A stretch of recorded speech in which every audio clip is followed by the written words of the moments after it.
Hello friends.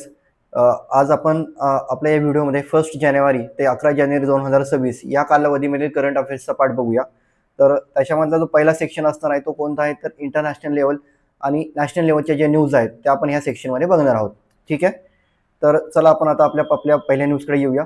पहिली जी news आहे ही news कशाच्या रिलेटेड आहे, तर Bulgaria officially adopted the euro as its currency, becoming the 21st member of the eurozone. म्हणजे बल्गेरियाने काय केलेलं आहे की युरो या चलनाचा स्वीकार त्यांनी केलेला आहे. कशासाठी, तर व्यापारासाठी.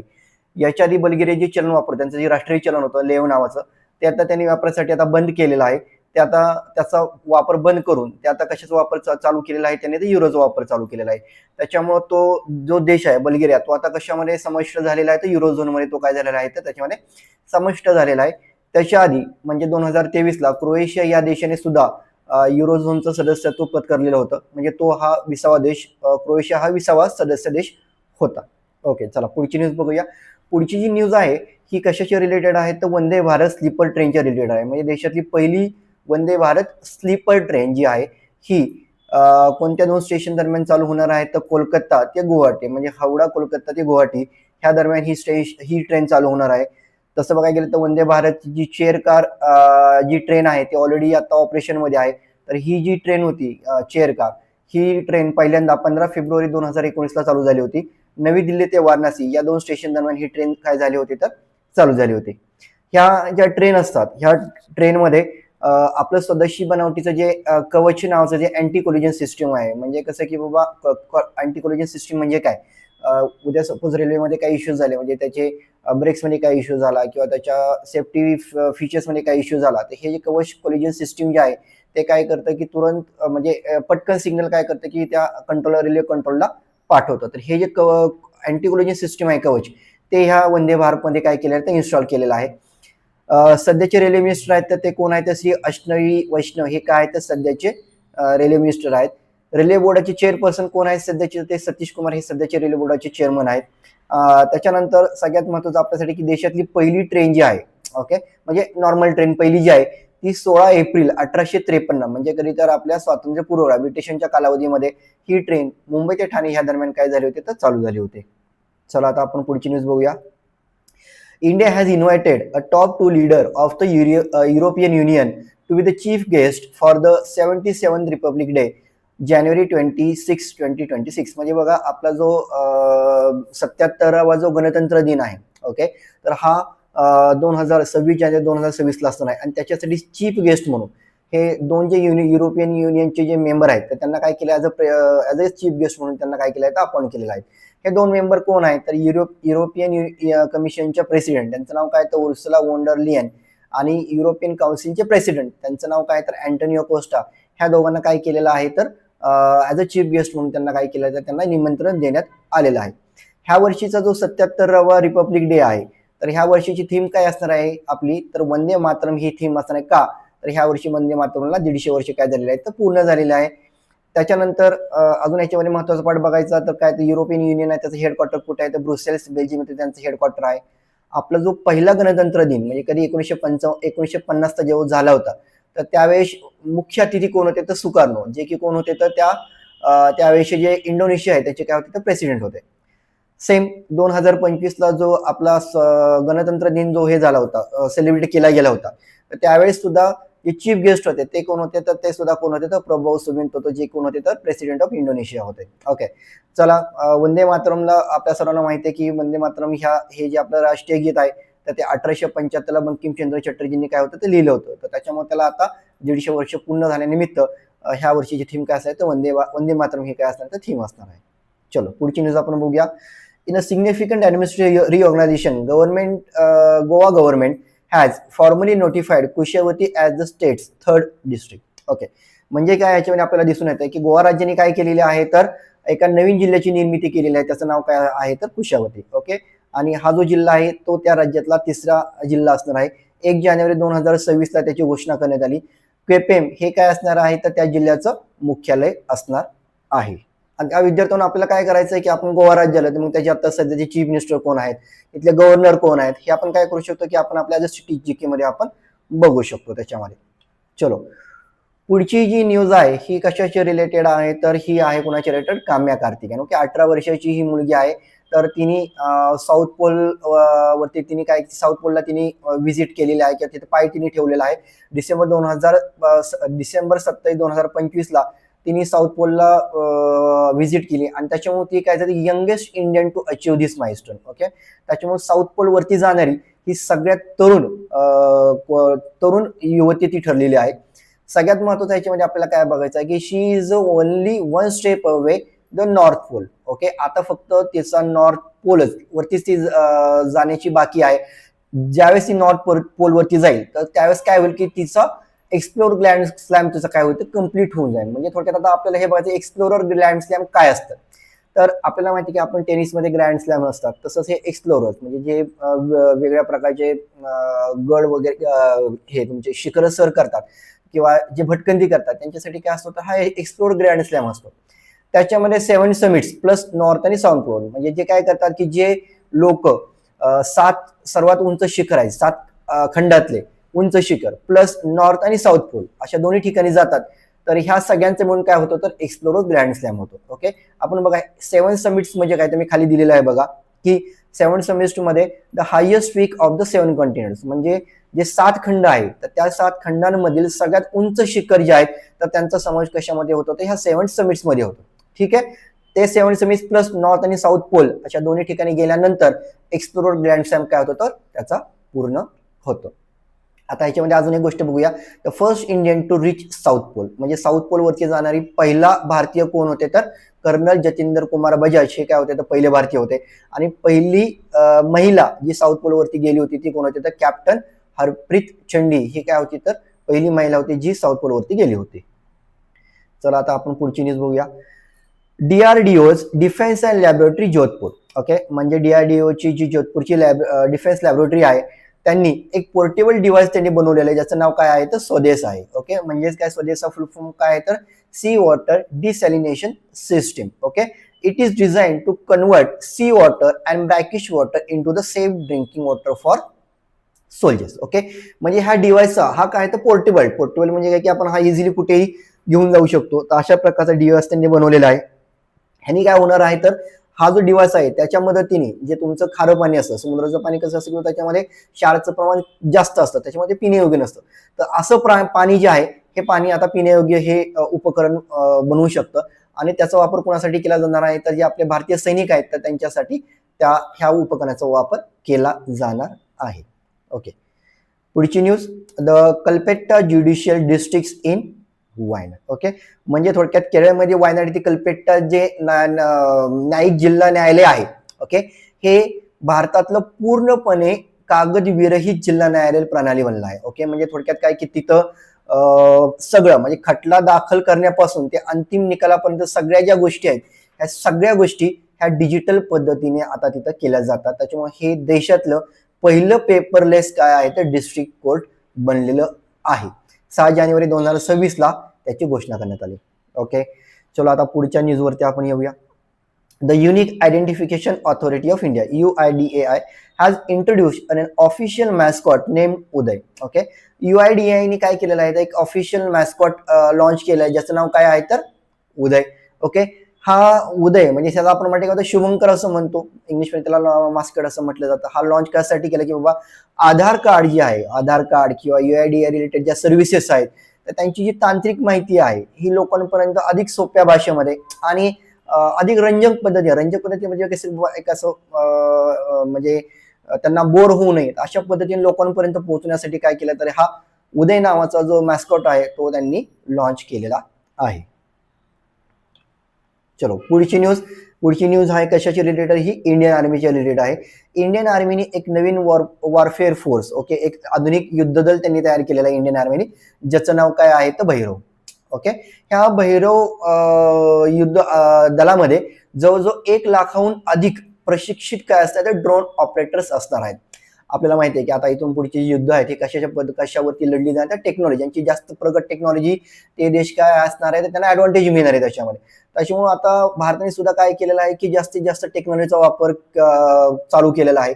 त्याच्यामुळे त्यातलीच एक इनिशिएटिव्ह म्हणजे ही भैरव नावाची काय असणार आहे, ही एक वॉरफेअर फोर्स आहे. त्याच्यामध्ये मोस्टली जे सोल्जर्स असतात ते काय असतात तर ड्रोन ऑपरेटिव्ह असणार आहेत. ओके, बरं चला आता इंडियन आर्मीचे रिलेटेड काय आपण गोष्टी बघूया.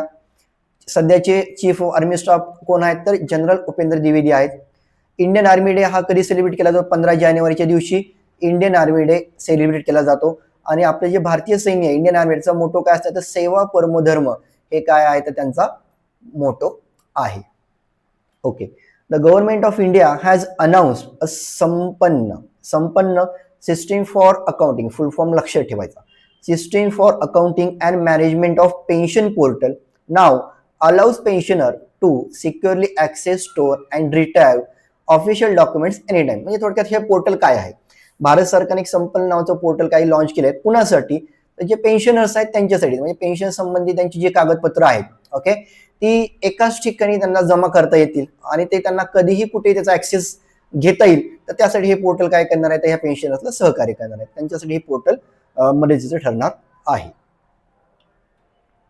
चला आता आपण पुढची न्यूज बघूया. India has achieved a global milestone by becoming the first country to commercially produce biobitumen for the road construction. बायोबिटामिन म्हणजे काय बघा खाली दिलेलं आहे, बायोबिटामिन काय म्हटलं जातं तर डांबर म्हटलं. डांबर कशापासून बनतं? सध्या डांबर कशापासून बनत आहे तर बाबा जे आपलं जे कच्चं तेल जे आहे आपण काय करतो इम्पोर्ट करतो त्याच्यापासून काय बनतं हे डांबर बनून त्याचा उपयोग कशासाठी केला तर रस्ते बनवण्यासाठी हा डांबराचा उपयोग केला जातो. परंतु आता हे डांबर जे आहे ना हे भारतातच बनवलं जाणार आहे. ओके, आणि सगळ्यात महत्वाचं काय माहिती तेलाच केला जाणार आहे आणि त्याच्यामुळे हा जगातला पहिला देश भारत असा बनलेला आहे तो काय करणार आहे तर ह्या ऍग्रिकल्चर वेस्ट पासून ओके नॅचरल पद्धतीनं तो बायोविटामिनचं काय करणार आहे तर प्रोडक्शन हा आपल्या देशातच तो करणार आहे. आपल्यासाठी महत्वाचं न्यूज आहे आणि विद्यार्थ्यांनी ही गोष्ट लक्षात ठेवायची आहे की बायोविटामिन जे आहे हे नॅचरल पद्धतीने प्रोडक्शन करणार आणि कमर्शियली पद्धतीने म्हणजे हे बायोविटामिन जो आहे तो भारत काय करू शकतो बाहेर त्याचा ते निर्यातही करू शकतो. अशा पद्धतीचा जो प्रकल्प आहे तो चालू करणारा भारत हा पहिलाच देश आहे. ओके, पुढची news. National crime records bureau under the ministry of home affairs has release a second edition of interoperable criminal justice system okay 2.0 rankings. Okay, national crime रेकॉर्डनी एक second edition of interoperable criminal justice सिस्टमचं ranking त्यांनी घोषित केलेली आहे. त्याच्यामध्ये उत्तर प्रदेश जिल्ह्याने काय पहिला नंबर पटकवलेला आहे. नक्की हे रँकिंग काय असतं किंवा ही नक्की सिस्टीम काय आहे ह्याच्यामध्ये काय केलं जातं की पोलीस, कोर्ट्स आणि प्रिझन्स म्हणजे जे काय तुमचे तुरुंग आहेत त्याच्यानंतर न्यायालय आहे आणि पोलीस यांचा जो डेटा आहे हा काय केलेला आहे तर लिंक चांगल्या पद्धतीने उत्तर प्रदेशने केलेला आहे. म्हणजे त्याच्यामुळे काय होतं की जर सपोज पोलिसांना काही कोर्ट रिलेटेड केस रिलेटेड माहिती पाहिजे असेल किंवा प्रिझनर्स तुरुंगाच्या रिलेटेड काही माहिती पाहिजे असेल तर ते इझिली डिजिटल पद्धतीने ऍक्सेस करू शकतात. तसंच कोर्ट सुद्धा ऍक्सेस करू शकतं किंवा तुरुंग प्रशासन आहे ते सुद्धा इझिली काय करू डिजिटल पद्धतीने ही माहिती ते काय करू शकतं ऍक्सेस करू शकतं. आणि हा जो उपक्रम आहे तो चांगल्या पद्धतीने राबवला कुठल्या राज्याने आहे तर उत्तर प्रदेशने राबवलेला आहे. त्याच्यामुळे त्यांचा ह्या रँकिंग मध्ये पहिला नंबर आलेला आहे. चला आता आपण बँकिंग आणि इकॉनॉमी रिलेटेड जी न्यूज आहे ती आता आपण ह्या सेक्शन मध्ये बघूया. ओके, पहिली news. Reserve bank of India has launch its official podcast series title RBI talk पैसा टू पॉलिसी. ओके, आरबीआयने काय केलेलं आहे एक पॉडकास्ट सिरीज चालू केलेली आहे. कधीपासून तर 1 जानेवारी बघा पैसा टू पॉलिसी ही पॉडकास्ट सिरीज आहे. 1 जानेवारी 2026 पासून ही सिरीज त्यांनी चालू केलेली आहे. कशासाठी केलेली आहे आपल्याला महत्वाचं काय पॉडकास्ट सिरीजचं नाव आणि कोणी चालू केली आणि कधी चालू केली कशासाठी तर कशासाठी आपल्या माहितीसाठी राहू द्या. तर बाबा ज्या काही आर्थिक संकल्पना असतात म्हणजे किचकट आर्थिक संकल्पना असतात त्या कसं की जे लोक असतात बाबा ज्यांना याच्याविषयी एवढी माहिती नाही तर त्यांना अधिक सोप्या पद्धतीने समजून सांगण्यासाठी ह्या पॉडकास्टचा काय केलं जाणार आहे तर उपयोग होणार आहे. चला पुढं. The reserve bank of India in its latest financial stability report जो आरबीआयने आता जो एक रिपोर्ट लॉन्च जाहीर केलेला आहे त्या रिपोर्टचं नाव काय तर फायनान्शियल स्टॅबिलिटी रिपोर्ट. त्याच्यामध्ये काय सांगितलेलं आहे की त्यांनी एक प्रोजेक्शन केलेलं आहे की जो बँकांचा नॉन परफॉर्मिंग ऍसेट रेशिओ आहे शेड्यूल कमर्शियल बँकांचा तर तो 2027 पासून पर्यंत किती होईल तर 1.9% म्हणजे 2% तो आत येईल असं ह्या बँकेने काय केलेलं आहे तर त्यांनी आरबीआयने प्रोजेक्शन केलेलं आहे. म्हणजे एनपीए काय होणार आहे तर बऱ्यापैकी कमी होऊन जाईल देशामध्ये. ओके, हे ह्या रिपोर्टमध्ये आरबीआयने सांगितलेलं आहे. तसंच आता ह्या गोष्टी ह्या न्यूजमध्ये आपल्याला महत्वाचं काय बघायचं की एनपीए म्हणजे काय, आणि asset become non performing. Asset म्हणजे काय, बँकांसाठी ऍसेट काय असते की बाबा बँका जे लोन देतात, ओके, त्या लोनवरती बँकांना काय मिळतं, इंटरेस्ट मिळतो, ओके, त्याच्यातून बँकांना इन्कम जनरेट होतं इंटरेस्टच्या माध्यमातून. परंतु जर ते जर लोन फेडलंच गेलं नाही तर त्याच्यावरचा इंटरेस्ट बँकांना मिळणार नाही, ते लोन काय होतं, थकीत होतं. मग त्याला काय म्हटलं तर नॉन परफॉर्मिंग, म्हणजे त्याच्यावरती बँकांना उत्पन्न मिळणं बंद होऊन जातं. परंतु ऍसेट नॉन परफॉर्मिंग कधी होते, 90 दिवसापेक्षा जास्त, ओके, 90 दिवसापेक्षा जास्त दिवस जर त्या लोनवरती कोणतेही इंटरेस्ट किंवा तो त्याचा प्रिन्सिपल किंवा दोन्ही एकत्रितपणे जर बँकेला मिळालेलं नाही तर ती ऍसेट काय होते तर किंवा ते लोन काय होतं तर एनपीए मध्ये जातं. This is the most important point आपल्याला लक्षात ठेवायचा आहे. चल पुढची आपण एक टर्म बघूया, FSR पब्लिकेशन, म्हणजे थोडक्यात काय, फायनान्शियल स्टॅबिलिटी रिपोर्ट. हा जो रिपोर्ट असतो हा बाय अॅन्युअली म्हणजे वर्षातून दोनदा पब्लिश केला जातो, कुणातर्फे तर RBI तर्फे हा रिपोर्ट पब्लिश केला जातो. त्याच्यानंतर अजून एक ह्याच्यामध्ये संकल्पना म्हणजे रिलेटेड विथ तुमच्या एनपीएच्या रिलेटेड आहे पीसीए फ्रेमवर्क. पीसीए म्हणजे काय, त्याला प्रॉम्प्ट करेक्टिव्ह ऍक्शन असं म्हटलं जातं. प्रॉम्प्ट करेक्टिव्ह ऍक्शन कधी कशाला म्हणतात, ज्यावेळेस बँकांचं एनपीए खूप जास्त, एखाद्या बँकेचा एनपीए खूप जास्त जातो त्यावेळेस ती बँक आहे त्या आरबीआयच्या पीसीए फ्रेमवर्कच्या अंडर येते. त्याच्यामुळे काय होतं, त्या बँकेवरती नवीन शाखा काढणे, नवीन भरती करणे, आलं लक्षात, ह्याच्यावरती काय येतात तर बंधनं येतात. ओके, बँकांचा टोटली फोकस कशावरती असतो, त्याच्यामुळे तर तुमच्या जे लोन असतात, जे एनपीए असतात त्याच्या रिकव्हरीवरती असतो. ठीक आहे, तर पीसीए फ्रेमवर्क पण आपल्याला लक्षात ठेवायचा आहे. ओके, पुढची न्यूज पण आरबीआयच्या रिलेटेड आहे. RBI governor Sanjay Malhotra chaired inaugural meeting, म्हणजे पहिलीच meeting of payment regulatory board. Payment regulatory board आहे त्याची पहिली मीटिंग जी आहे ही आरबीआय गव्हर्नर संजय मल्होत्रा यांच्या अध्यक्षतेखाली झाली. कधी, 5 जानेवारी 2026 ला. ठीक आहे, आता हे पेमेंट रेग्युलेटरी बोर्ड जे आहे हे कोणत्या ऍक्टच्या अंडर काय एस्टॅब्लिश झालेलं आहे तर ते payment and settlement system act, म्हणजे थोडक्यात PSS ऍक्ट 2007, ओके, ज्याच्यामध्ये 2017 मध्ये अमेंडमेंट झालं. तर त्या ऍक्टच्या अंडर हे पेमेंट रेग्युलेटरी बोर्ड काय केलेलं आहे तर त्याचे निर्माण केला गेलेला आहे. तर परंतु ह्याच्या आधी काय होतं, ह्याच्या आधी जे बोर्ड होतं त्या बोर्डचं नाव काय होतं, board for regulation and supervision of payment and settlement system. तर ह्या बोर्डला पेमेंट रेग्युलेटरी बोर्डने काय केलेलं आहे तर रिप्लेस केलेलं आहे. ह्या बोर्डमध्ये टोटल 6 मेंबर असतात, 3 आरबीआयचे आणि 3 सेंट्रल गव्हर्नमेंटचे.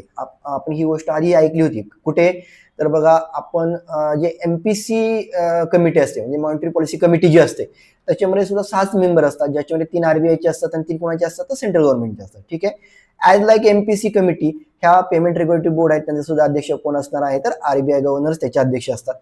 हे जे पेमेंट रेग्युलेटरी बोर्ड आहे ह्यांची मीटिंग वर्षातून 2 वेळा होणं अपेक्षित आहे, त्याच्यापेक्षा जास्त वेळा होऊ शकते परंतु कमीत कमी 2 वेळा होणं अपेक्षित आहे. पेमेंट रेग्युलेटरी बोर्डाचं काम काय आहे तर त्यांचं की ऑब्जेक्टिव्ह आहे to regulate and supervise all payment system. Okay, जी पेमेंट सिस्टीम बँकांमध्ये ज्याच्यामध्ये कशा कशा समावेश होतो तुमचा आता UPI, NEFT, कार्ड नेटवर्क यांचा समावेश होतो, तर त्यांची सेफ्टी आहे, त्यांची इफिशियन्सी कशी चांगली राहील आणि कस्टमरचं कंझ्युमरचं प्रोटेक्शन कसं हे त्याच्यामध्ये विचारात घेतलं जाईल. ह्याच्यामध्ये ह्याचं रिव्ह्यू करण्याचं काम, ह्याचं रिव्ह्यू घेण्याचं काम काय केलं जातं ह्या पेमेंट रेग्युलेटरी बोर्डातर्फे केलं जातं.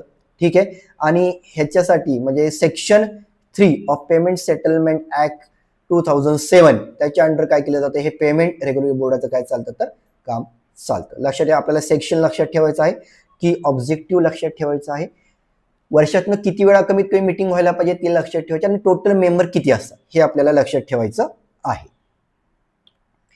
चला पुढची news, the Asian development bank has approved a loan of rupees 4,100 crore to the Telangana government. Telangana गव्हर्नमेंटला एशियन डेव्हलपमेंट बँकेने 4,100 करोड रुपयाचं लोन काय केलं तर अप्रूव्हल केलेलं आहे. कशासाठी तर तिथली जी मुशी नदी आहे, मुशी रिव्हरफ्रंट डेव्हलपमेंट प्रोजेक्टसाठी काय केलेलं आहे तर हे लोन एशियन डेव्हलपमेंट बँकेने तेलंगणा गव्हर्नमेंटला दिलेलं आहे. म्हणजे नदी आहे तर नदीच्या आजूबाजूचं जे काही वातावरण आहे, ओके, ते चांगलं ठेवणं किंवा शहरी पायाभूत सुविधांमध्ये सुधारणा करणं. ओके, तर हे ह्या प्रोजेक्टचा काय आहे तर मेन फोकस असणार आहे. पुढची news, federal bank has launch its refresh brand identity. आता फेडरल बँकेने काय केलं, त्यांची एक ब्रँड आयडेंटिटी, नवीन ब्रँड आयडेंटिटी त्यांनी काय केलेली आहे तर जाहीर केलेली आहे. तर त्याचं नाव काय आहे तर फॉर्च्युना वेव्ह. इथं आपण बघतो की त्यांचा लोगो असणार आहे.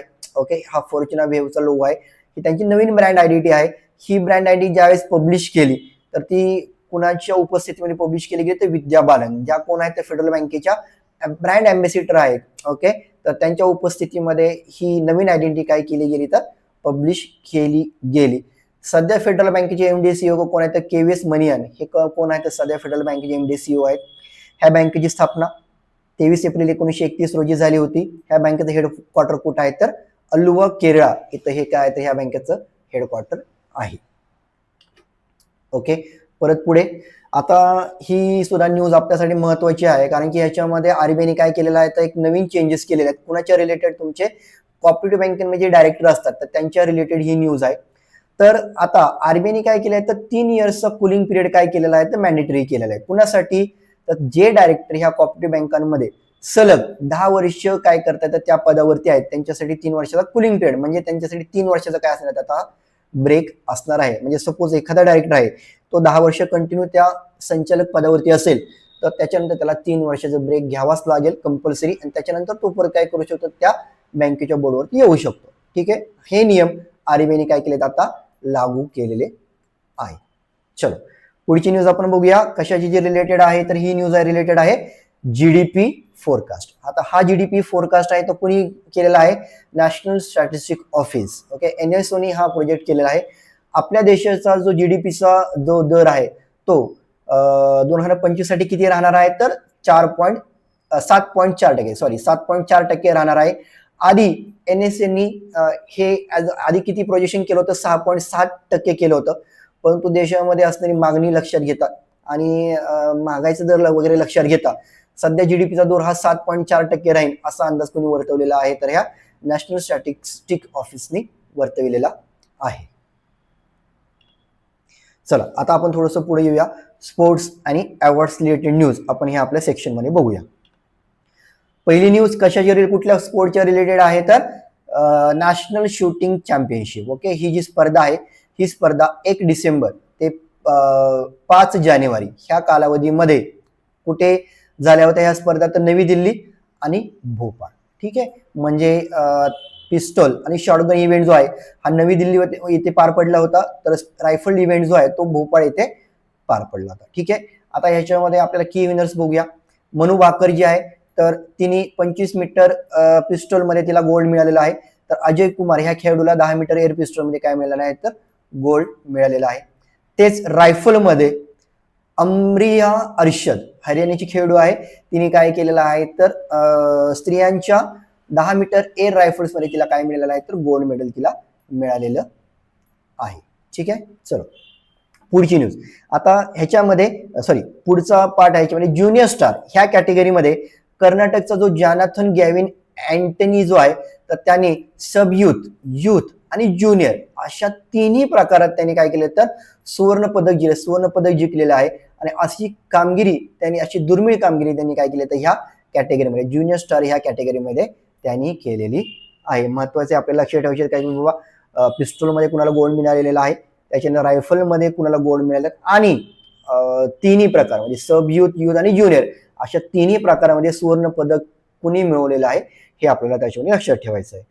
स्पर्धेचं नाव नॅशनल शूटिंग चॅम्पियनशिप हे आहे. 68वा त्याचं काय असणार आहे तर त्याचं एडिशन आहे ते. ओके, पुढचा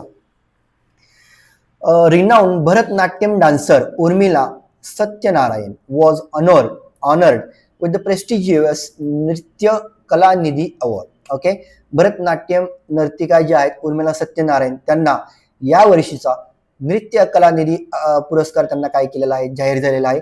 हा पुरस्कार कुणातर्फे दिला जातो तो मद्रास म्युझिक अकॅडमी ह्या संस्थेमार्फत हा पुरस्कार दिला जातो.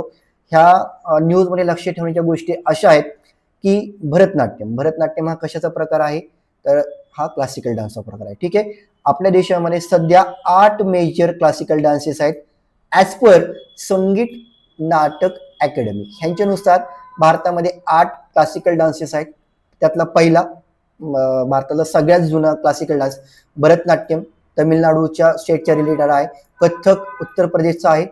कथकली केरळाचा आहे, कुचिपुडी आंध्र प्रदेशचा आहे, ओडिसी हा ओडिसाचा क्लासिकल डान्स आहे, मणिपुरी हा मणिपूरचा क्लासिकल डान्स आहे, मोहिनीअट्टम हा केरळाचा क्लासिकल डान्स आहे आणि सत्रिया हा कुठल्या स्टेटचा डान्स आहे तर क्लासिकल हा आसाम या स्टेटचा क्लासिकल डान्स आहे. म्हणजे बघा ऍज पर संगीत नाटक अकॅडमी किती क्लासिकल डान्सेस आहेत 8 जे की मी इथं दिलेले आहेत.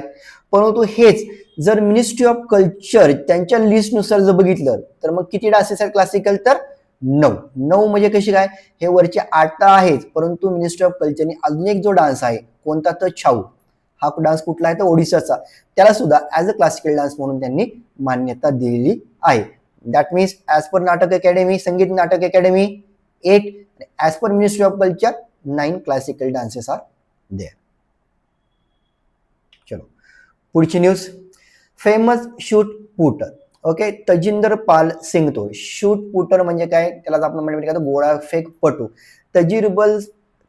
तजिंदर पाल सिंग तूर हा काय करणार आहे चीनमध्ये जी 12वी आशियाई इंडोर ॲथलेटिक चॅम्पियनशिप होणार आहे त्याच्यामध्ये जी काय 17 खेळाडूंचा जो संघ जाणार आहे त्याला लीड कोण करणार आहे तर हा तजिंदर पाल सिंग तूर काय करतात त्या ह्या खेळाडूंना काय करतात रिप्रेझेंट तो करणार आहे म्हणजे तो त्या भारतीय संघाचं काय करणार नेतृत्व करणार आहे.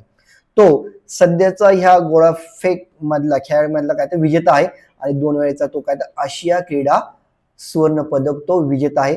ह्या स्पर्धेविषयी माहिती आपल्याला महत्वाची लक्षात ठेवायची आहे. 12वे एडिशन आहे 12th Asian indoor athletic championship कुठं होणार आहे तिथं चायना इथं होणार आहे. कालावधी काय कधी होणार आहे तर 6 ते 8 फेब्रुवारी ह्या डेट्स मध्ये ही स्पर्धा चीन इथं होणार आहे. ठीक आहे त्याच्यामध्ये 17 मेंबर आपल्या इथं 17 खेळाडू पार्टिसिपेट करणार आहे ज्याच्यामध्ये 9 पुरुष खेळाडू आणि 8 महिला खेळाडू त्याच्यामध्ये काय करणार आहे तर पार्टिसिपेट करणार आहे. चला आता थोडंसं अपॉइंटमेंट्स आणि ऑबिच्युअरीज वरती येऊया. ओके पहिली अपॉइंटमेंट कोणाची आहे नंदिनी चक्रवर्ती त्यांची अपॉइंटमेंट काय म्हणून झालेली आहे तर new chief secretary of West Bengal. Okay म्हणजे पश्चिम बंगालच्या मुख्य सचिवपदी त्यांची अपॉइंटमेंट झालेली आहे. ह्या न्यूज मध्ये महत्वाचं असं आहे की या पदावरती म्हणजे ऍज अ मुख्य सचिव म्हणून पश्चिम बंगालच्या या पदावरती विराजमान होणाऱ्या त्या राज्यातील पहिल्या महिला अधिकारी ठरल्या आहेत. म्हणजे सपोज उद्या क्वेश्चन झाला की बाबा पश्चिम बंगालच्या पहिल्या मुख्य सचिवपदी अपॉइंट होणाऱ्या पहिल्या महिला कोण आहेत तर त्यांचं नाव काय आहे तर नंदिनी चक्रवर्ती हे आहे. ठीक आहे ओके चला आता पुढची न्यूज अपॉइंटमेंट कोणाची आहे तर ममता वर्मा. ओके ममता वर्मा यांची अपॉइंटमेंट झालेली आहे कशाच्या पदी director general of Doordarshan DD न्यूजच्या डायरेक्टर जनरल पदी त्यांची अपॉइंटमेंट झालेली आहे. जानेवारी 2026 पासून ही त्यांची अपॉइंटमेंट झालेली आहे. अजून एक अपॉइंटमेंट पुढची हरदीप सिंग अहलुवालिया आपल्यासाठी महत्वाची का बघा हरदीप सिंग अहलुवालिया ह्यांची जी अपॉइंटमेंट आहे ती कॅनरा बँकेच्या एमडी आणि सीईओ पदी झालेली आहे. ठीक आहे कधीपासून तर जानेवारी 2026 पासून. पण ह्याच्यावर लक्षात घेण्याची गोष्ट अशी आहे की त्यांच्याकडे हा काय तर ऍडिशनल चार्ज दिलेला आहे. ओके ऍडिशनल चार्ज का आणि की ते ऑलरेडी बँकेच्या एक्झिक्युटिव्ह डायरेक्टर पदी 2023 पासून कार्यरत आहे. ओके तरी पण त्यांच्याकडे हा एक ऍडिशनल चार्ज जो आहे एमडीसीओचा तो 1 जानेवारी पासून कॅनरा बँकेच्या एमडीसीओचा जो आहे ऍडिशनल चार्ज त्यांच्याकडे देण्यात आलेला आहे. ओके पुढची news hockey Indian women's hockey team आहे. ओके तर त्यांच्या प्रशिक्षक पदी शरण मारिन यांची काय झालेली आहे तर परत री अपॉइंटमेंट झालेली आहे. आता 2028च्या लॉस एंजल्स मध्ये जे ऑलिम्पिक होणार आहे तर तोपर्यंत ते काय राहणार आहे तर ह्या पदावरती कायम राहणार आहे. ओके आता थोडंसं गव्हर्नमेंट स्कीमच्या रिलेटेड काही गोष्टी आपण बघूया. पहिली news India first Vishwakarma store was inaugurated at Delhi railway station. भारतातलं पहिलं विश्वकर्मा स्टोर जो आहे तर त्याचं उद्घाटन कुठं झालेलं आहे तर नवी दिल्ली रेल्वे स्टेशनवरती झालेलं आहे. आता ह्या स्टोअरच्या माध्यमातून ओके जे तिथले लोकल आर्टिशियन्स आहेत ओके म्हणजे तिथले पारंपरिक कारागीर आहेत शिल्पकार आहेत तर त्यांच्याकडे जे प्रोडक्ट्स आहेत ज्यांना जीआय टॅग आहे असे जे प्रोडक्ट आहेत ते काय करू शकतील आता डायरेक्टली जे त्या रेल्वे स्टेशनवरती प्रवासी येतात लोक येतात त्यांना ते काय करू शकतात डायरेक्ट त्यांना ते विकू शकतात. ओके. आता under which scheme PM Vishwakarma. Okay. आता थोडंसं पीएम विश्वकर्मा विषयी माहिती घेऊया. ही स्कीम कधी लॉन्च झाली? 17 सप्टेंबर 2023 रोजी काय झाली तर ही पीएम विश्वकर्मा स्कीम लॉन्च झाली. ओके. त्याचा जो फायनान्शियल आउटले आहे तो किती आहे तर 13,000 करोड रुपये काय तर त्याचा फायनान्शियल आउटले आहे. ठीक आहे. 5 वर्षासाठी हा तुमचा काय असणार आहे तर हा फायनान्शियल त्यांचा आउटले असणार आहे. त्याच्यामध्ये ह्याचं जे मेन उद्देश काय असणार आहे त्याचा की पारंपरिक म्हणजे 18 पारंपरिक जे त्यांनी 18 जे व्यवसाय आहेत पारंपरिक व्यवसाय ज्याच्यामध्ये आपण बघतो चांभार असतात, त्याच्यामध्ये लाकडाचे काही गोष्टी बनवणारे लोक आहेत, कुंभार आहेत, ओके, लोहार आहेत, त्याच्यापासून जे वेगळ्या वस्तू बनवतात. तर अशा व्यवसायातील लोकांना कारागिर ओळख देणे, त्यांना अजून चांगल्या गोष्टींसाठी प्रशिक्षण देणे आणि आर्थिकदृष्ट्या सक्षम करणे हे काय तर ह्या विश्वकर्मा स्कीमचं काय आहे तर उद्देश आहे. ठीक आहे. आता ह्याच्यामध्ये नक्की मिळतं काय बघा. सगळ्यात महत्त्वाचं स्किल अपग्रेडेशन. ओके. ज्याच्यामध्ये जे कारागीर आहेत त्यांच्यामध्ये अजून स्किल अपग्रेडेशनसाठी 5 ते 7 दिवसाचा ट्रेनिंग कॅम्प आयोजित केला जातो. जर ऍडव्हान्स ट्रेनिंग असेल तर तोच कॅम्प हा किती दिवसाचा असतो तो 15 पेक्षा जास्त दिवसाचा हा ट्रेनिंग कॅम्प हा ह्या विश्वकर्मा स्कीमच्या अंडर आयोजित केला जातो. त्याच्यामध्ये जे लोक पार्टिसिपेट करतात, जे कारागीर पार्टिसिपेट करतात त्यांना दिवसाला 500 रुपयाचं काय मिळतं तर स्टायपेंड मिळतं. हा पहिले इनिशिएटिव्ह.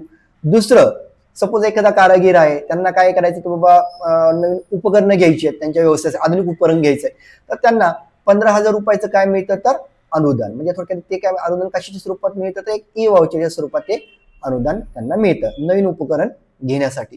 हे दुसरं. आणि तिसरं म्हणजे काय सगळ्यात महत्वाचं की जर हे जे लोकल आर्टिशियन्स असतात कारागीर असतात तर त्यांना कोलॅटरल फी म्हणजे विनातारण 3 लाख रुपयापर्यंतचं कर्ज किती टक्के व्याजदराने तर 5% व्याजदराने ह्या स्कीमच्या अंडर ह्या लोकांना दिलं जातं. ही आहे पीएम विश्वकर्मा स्कीम. चला पुढची जी स्कीम आहे ह्या स्कीमचं नाव काय आहे तर shine, standard help inform and nurture empower women. Okay. आता सगळ्यात महत्त्वाची ही स्कीम लॉन्च कधी झाली तर 6 जानेवारी 2026 ला. लॉन्च कुणी केली? ब्युरो ऑफ इंडियन स्टँडर्ड म्हणजे भारतीय मानक ब्युरो आहे त्यांनी ही स्कीम लॉन्च केली. कुणासाठी लॉन्च केली तर महिलांसाठी. ओके. म्हणजे महिलांना जे काही वजनं असतात ओके त्याच्याविषयी किंवा त्यांचे जे ग्राहक त्यांचे अधिकार असतात महिलांचे ग्राहकांचे जे अधिकारी असतात त्यांच्याविषयी अधिकाधिक माहिती काय केली जाते दिली जाते महिलांना दिली जाते. त्याच्याबद्दल त्यांना साक्षर केलं जातं अंडर दी स्कीम. ओके. तर त्यांच्यासाठी ही स्कीम त्यांच्यासाठी आहे. ह्याच्यामध्ये काय केलं जाणार जे महिला बचत गट असतात संस्था असतात तर त्यांच्या मार्फत महिलांसाठी वेगवेगळे ट्रेनिंग काय केलं जाणार आहे तर त्यांच्या मार्फत राबवलं जाणार आहे. ओके. आणि ही जी स्कीम आहे ही जो BIS फाउंडेशन डे होता 79वा ओके त्या दिवशी ही स्कीम लॉन्च करण्यात आलेली आहे. ठीक आहे. तर ह्या आठवड्याचा करंट अफेअर्सचा पार्ट आपण ह्या लेक्चरमध्ये बघितला. ओके. आता ह्याच्यामध्ये जे पुढच्या आठवड्याचा जे करंट अफेअर्सचा पार्ट आहे तोही आपण काय करूया तर आपण ह्याच आपल्या युट्यूबच्या चॅनलवरती काय करू अपलोड करूया. थँक्यू.